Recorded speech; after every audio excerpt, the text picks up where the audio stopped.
सुंदर Pichai, Elon Musk, Bill Gates, MS Dhoni, Satya Nadella, sir APJ Abdul Kalam, जितने भी लोगों को आप एडमायर करते हो उन सब में क्वालिटी कॉमन है, वो है लीडरशिप स्किल।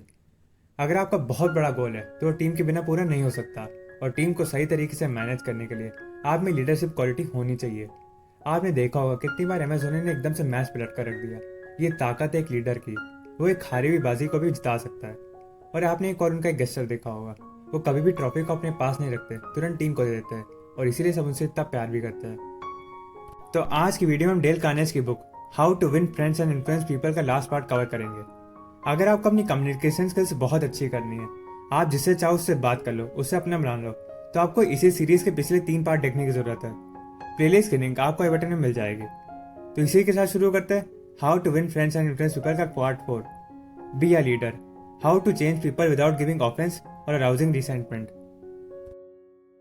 यार देखो, हम सब गलतियां करते हैं, अपनी गलतियों को तो हम छुपा ले जाते हैं, लेकिन अगर कोई दूसरा गलती करे तो उसे तुरंत टोक देंगे।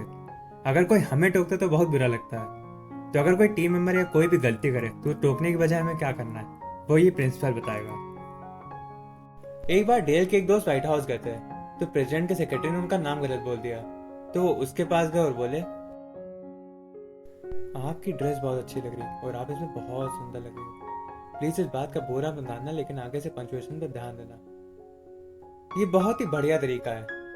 अपनी बढ़िया सी तारीफ सुनने के बाद बुराई आराम से हजम हो जाती है। यही सेम फिलॉसफी आप बिजनेस में भी यूज कर सकते हो। एक बार एक कंपनी एक बिल्डिंग बना रही थी, लेकिन उसका कॉन्ट्रैक्टर एक जरूरी चीज टाइम पर डिलीवर नहीं कर पा रहा था। इसी वजह से काम रुका पड़ा था। काफी कॉल ली, लेकिन कोई सोल्यूशन नहीं मिला। तो WP जॉ को कंपनी की साइड से भेजा गया। तो वहां गए और ऐसे बात शुरू की, क्या आपको पता है कि शहर में आपके नाम का सिर्फ एक ही इंसान है? ये सुनकर कॉन्ट्रैक्टर हैरान रह गया। आज मैंने टेलीफोन बुक में देखा तो मुझे पता चला। हैरानी में उसने भी टेलीफोन बुक निकाली और पाया ये सच था। फिर वो इसी पर बात करने लगा और कॉन्ट्रैक्टर उन्हें अपनी फैक्ट्री भी दिखाने ले गया, और एंड में बोला, आप अच्छे इंसान हैं तो मैं आपका ऑर्डर पहले कंप्लीट करूंगा, चाहे बाकी लेट ही क्यों ना जाए। तो देखा आपने, बिना कुछ बोले ही काम हो गया। ये था principle 1, begin with a praise and honest appreciation.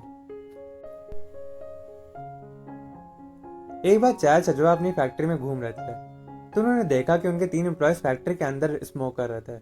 वहां स्मोकिंग अलाउड नहीं थी। अब वो चाहते तो आराम से डाल सकते थे, लेकिन उन्होंने उसका उल्टा किया। उन्होंने तीनों को 2-2 सिगरेट दी और बोले, मुझे अच्छा लगेगा अगर तुम इसे बाहर पियो। 1 मिनट, उनके पास कहां से आई?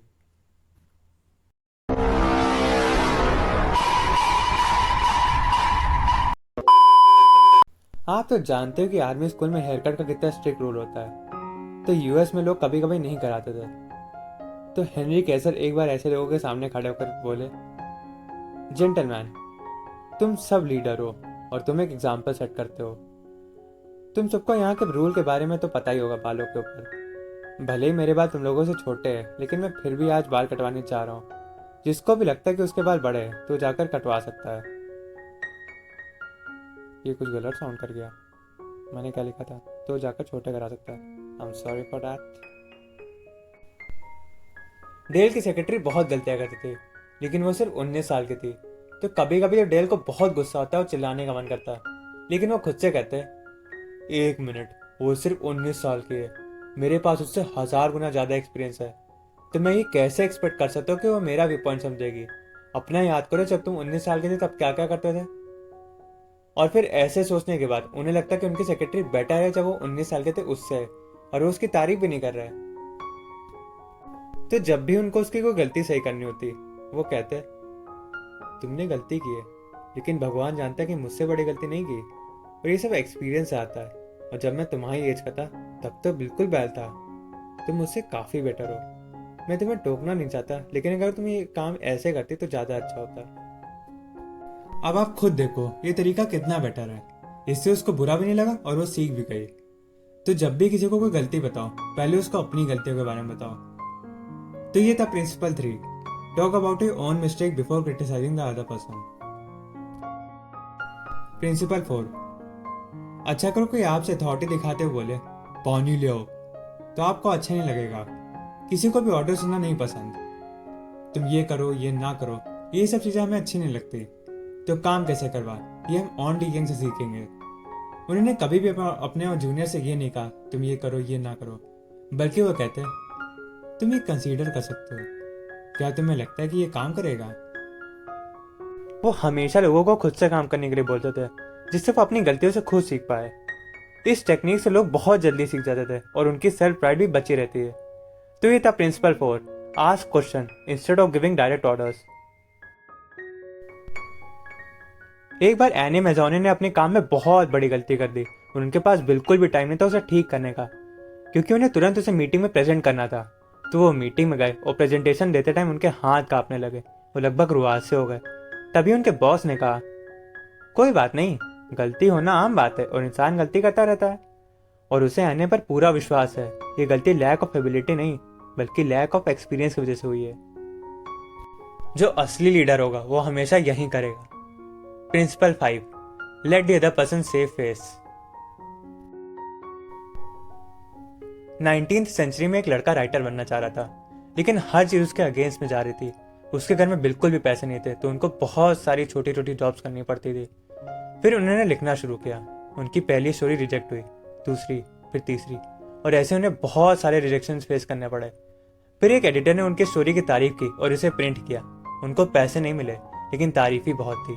वो इतने खुश हुए कि ऐसे ही रोड पर दौड़ने लगे। फिर ऐसे ही स्ट्रगल करते करते उन्होंने दुनिया में अपना नाम बनाया। उनका नाम चार्ल्स डिकेंस था। जब भी डॉग्स हल्का सा भी इंप्रूवमेंट करते हैं तो तुरंत उनके ट्रेनर उनकी खूब तारीफ करते हैं और खाने को भी देते हैं। यही सेम टेक्निक इंसानों पर भी यूज हो सकती है। मिस्टर रेंजर स्पॉ अपना एक्सपीरियंस बताते हैं, मैंने डिसाइड किया कि मैं किसी को भी बुराई नहीं करूंगा, उल्टा उसकी तारीफ करूंगा। शुरू में तो बहुत दिक्कत हुई क्योंकि मुझे तारीफ करने के लिए कुछ मिलता ही नहीं, लेकिन मैं इसे प्रैक्टिस में लाया और ये हैबिट में आ गया अब, और अब मेरे रिश्ते बहुत अच्छे हैं। तो ये था principle 6, praise the slightest improvement and praise every improvement, be hearty in your preparation and lavish in your praise. अच्छा, मान लो आप टीम लीडर हो और एकदम से आपकी टीम का एक बंदा खराब काम करने लगे, मतलब उतना अच्छा काम ना करे जितना वो पहले करता था, तो आप क्या करोगे। ऐसे ही कुछ हेनरी के साथ भी हुआ। वो सर्विस मैनेजर थे, तो उस पर चिल्लाने या प्रेशर डालने की बजाय हेनरी ने उससे बात करने के लिए बुलाया। बिल, तुम बहुत अच्छे मैकेनिक थे, इस काम में तुम्हारा सालों का एक्सपीरियंस है और हमने हमेशा तुम्हें अच्छा काम करते हुए देखा है, लेकिन पिछले कुछ टाइम से तुम अपने स्टैंडर्ड के नीचे काम कर रहे हो, और पहले तुमको इतना अच्छा काम करते हुए देखा है तो तुम समझ ही सकते होगे कि इस टाइम मैं तुमसे खुश नहीं हूं। तो हम बात करके सॉर्ट आउट कर सकते हैं कि ऐसा क्यों है। तो बिल ने बताया कि आजकल जो उसे काम मिला वो एकदम नया है और इसलिए उसे टाइम लग रहा है। इस टेक्निक से सामने वालों को लगेगा कि मैं तो अच्छा बंदा हूं यार, और वो खूब मेहनत करने लगेगा। तो ये था principle 7, give the other person a fine reputation to live up to. एक बार एक लड़का डांस सीखने गया। उसे पहले से थोड़ा सा डांस आता था। उसका डांस टीचर डांटने लगा, ये कैसा डांस आता है तुम्हें, फिर से सबको सिखाना पड़ेगा, तुम डांस नहीं सीख पाओगे। तो उस लड़के ने टीचर चेंज कर दिया। अब नया टीचर हर छोटी इंप्रूवमेंट में उसकी तारीफ करता, बोलता तुम्हें पहले से आता था तभी इतना आसान हुआ, और तुम इसके में बहुत अच्छे हो। अब वो लड़का बहुत अच्छा डांस कर लेता है। अगर आप किसी से कहो कि वो एकदम बैल है तो आपने उसकी होप्स खत्म कर दी, लेकिन अगर आप उसको उल्टा बोलो, उससे बोलो कि तुम्हारे लिए बहुत आसान काम है और तुम इसे बहुत आसानी से कर सकते हो, तो वो इसमें बहुत इंप्रूवमेंट कर लेगा। तो ये था principle 8, use encouragement, make fault seem easy to correct. Gatner की शॉप की एम्प्लॉय चीजों के नाम और प्राइस के टैग गलत लगा दिया करते थे। इससे उन्हें कई बार परेशानी भी हुई, तो उन्होंने उसे प्राइस टैग लगाने का सुपरवाइजर बना दिया। अब वो लड़की बहुत अच्छा काम करने लगी, उसका एटीट्यूड ही बदल गया। जब आप किसी को अथॉरिटी देते हो तब वो उसमें अपना 100% डालने का ट्राई करता है। एक अच्छा लीडर बनने के कुछ गाइडलाइंस है जो मैं अब बताने वाला हूँ। सच्चे रहो, वो वादे ना करो जो तुम पूरे नहीं कर सकते। अपने फायदे को छोड़कर सामने वाले का फायदे पर ध्यान दो। तुम्हें पता होना चाहिए कि तुम्हें सामने वाले से एग्जैक्टली क्या करवाना है। समझो कि सामने वालों को क्या चाहिए। तो इस वीडियो में इतना ही। अगर आपको वीडियो पसंद आई हो तो आप जानते हो कि क्या करना है। नीचे लाइक और सब्सक्राइब का बटन दिया हुआ है, दबा दो। तो इसी वीडियो के साथ how to win friends and influence people की समरी भी खत्म होती है। मैंने 4 वीडियो लगाए सीरीज पे और एक एक चीज को, एक एक डिटेल को बहुत अच्छे से एक्सप्लेन किया है। और मैंने ऐसे ही बाकी बुक्स जैसे rich dad poor dad, settle out of not giving a, atomic habit, power of A subconscious mind, Ikigai, ऐसी बहुत सारी बुक्स की समरी भी एक्सप्लेन की है। प्लेलिस्ट की लिंक आपको आई बटन में मिल जाएगी। तो मिलते हैं नेक्स्ट वीडियो में। Till then keep learning, keep growing. धन्यवाद। क्या कह रहे हो अमन? मेरी क्रश मुझे कॉल कर रही। रुक रुक, आ रहा आ रहा आ रहा।